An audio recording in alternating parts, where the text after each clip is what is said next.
The people with high empathy can even read the feelings in the other when it's not obvious. As a result, they usually cope with relationship management and communication with others. Empathy enables game solutions that support the relationship with the patient. It creates opportunities for other patients to engage in and be more open in dialogue. It also allows free expressions of their fears. Empathy allows you to looking at the world from perspective of another people. It helps avoid evaluation, understanding the feelings of other person.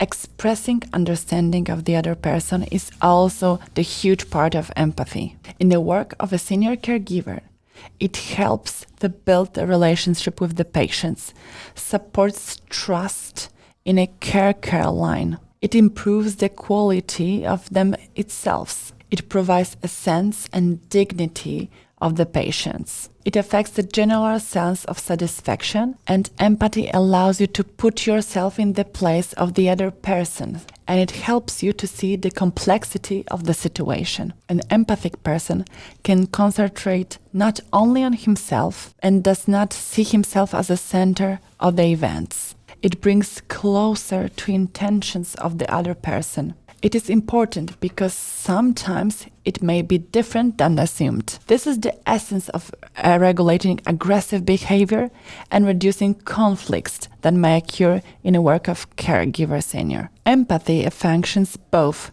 emotional and social skills. On the one hand, empathy allows the full understanding reaction of the other person. It helps to feel compassion to the feeling of the emotion observed. The ability of empathy allows you to achieve an emotional assignment understanding for the other person perspective.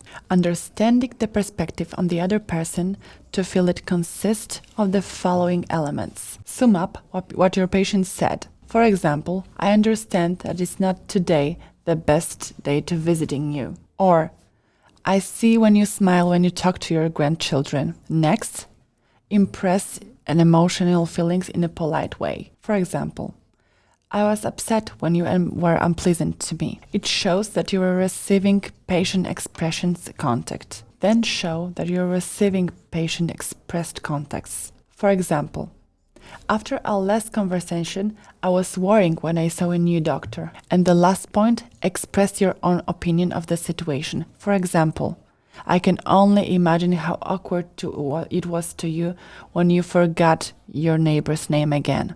Moreover, it regulates pro-social behavior and predisposes to altruism. Goleman distinguished 3 types of empathy: emotional, cognitive, and compassionate. Emotional empathy is the ability to feel the emotional states of another person. Cognitive empathy is the ability to recognize the emotions through cognitive processes. This kind of empathy allows you to choose the right messages to reflect what the other person feels. Compassionate empathy allows you to understand what the other person needs. This type allows you to respond appropriately to the patient. The real empathy is effective when it's combining with patience. Patience in the work on senior caregivers makes it easier to communicating with them, to build trust, and to build the relationship with the patient. Patience, show yourself bigger amount of positive behavior when they feel understood. They do it when they feel the generosity and compassion from the senior caregiver. It gives the senior mental comfort and sense of understanding. To improve those skills, try to do the exercise. Based on your experience, choose one person you know. Now imagine that again he is late or postponed the meeting at the last minute. Now think and write, why do you think she did that? What are the reasons of doing this? We often uncontrollably assume person bad intentions or bad will. We assume that the reason of bad behavior is the rule of negative reason. We only provide ourselves with negative emotions and deprives the person and our feelings. It also takes away the chance for the other person to be judged fair. This exercise is designed to help you manage your patience in this type of situation. Why do you need it? Because it doesn't change the situation when you're, for example, waiting for some person, but it changes your feelings about it. You do not assume that the person made it on purpose. How to help yourself to train it? Take a breath.